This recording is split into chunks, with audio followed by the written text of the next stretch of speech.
কোরআনে কারীম থেকে আল্লাহর অপছন্দনীয় মানুষগুলো কারা তাদের ব্যাপারে জানবো। 9 নম্বর, যে মানুষগুলোকে আল্লাহ পছন্দ করেন না তারা হলো অপচয়কারী। আল্লাহ বলেছেন ইন্নাহু লা ইউহিব্বুল মুসরিফিন। আল্লাহ রাব্বুল আলামিন আমাদেরকে মধ্যমপন্থী হওয়ার তৌফিক দান করুন।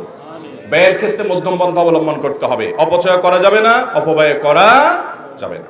10 নম্বর, যে মানুষগুলোকে আল্লাহ রাব্বুল আলামিন অপছন্দ করেন সেটি এসেছে নবী করিম সাল্লাল্লাহু আলাইহি ওয়াসাল্লামের হাদিসে। তিনি বলেছেন ইন্নাল্লাহা লা ইউহিব্বুল ফাহিশা ওয়াল মুতাফাহহিশ। যারা অশ্লীল কথা বলে, অশ্লীল কাজ করে, অশ্লীলতা ছড়াছড়ি করে, বেহায়াপনা করে, এই মানুষগুলোকে আল্লাহ তাআলা পছন্দ করেন না। ঠিক একই ভাবে মুতাফাহহিশ সম্পর্কে মুহাদ্দিসরা অনেকে বলেছেন এর মানে হলো যারা অশ্লীলতা এটা প্রকাশ্যে করে, সবার সামনে খুল্লম খোলাভাবে অশ্লীলতা করে, কোনো রাগঢাক করা ছাড়া অশ্লীলতা করে, এটাকে পেশা বানিয়ে নিয়েছে, এটাকে নেশা বানিয়ে নিয়েছে, এই মানুষগুলোকে আল্লাহ তাআলা পছন্দ করেন, আল্লাহ তাআলা অপছন্দ করেন। 12 নম্বর, আল্লাহ যাদেরকে অপছন্দ করেন তারা হলেন ওই সমস্ত মানুষেরা যারা ইসবাল করে, যারা টাকনুর নিচে পুরুষ হয়ে লুঙ্গি, জুব্বা, চাদর, প্যান্ট, পাজামা এগুলো পরে, এই ইসবালকারীদেরকে আল্লাহ তাআলা পছন্দ করেন না।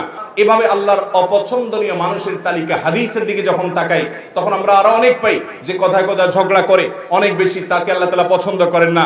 যে ব্যক্তি বেচা কিনা করতে গিয়ে কথায় কথায় শপথ করে, কসম খায় এবং কাস্টমারকে ঠকাবার জন্য মিথ্যা কসম খায় এবং প্রয়োজনে অপ্রয়োজনে কসম করেন, দোকানদারও আছে এরকম, তাদেরকে আল্লাহ তাআলা অপছন্দ করেন।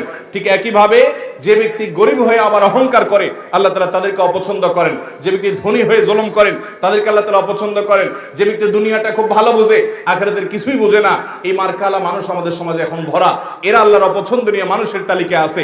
আল্লাহর অপছন্দনীয় মানুষের তালিকা এরকম খুঁজলে আমরা আরো অনেক পাবো কোরআন এবং হাদিসের আলোকে।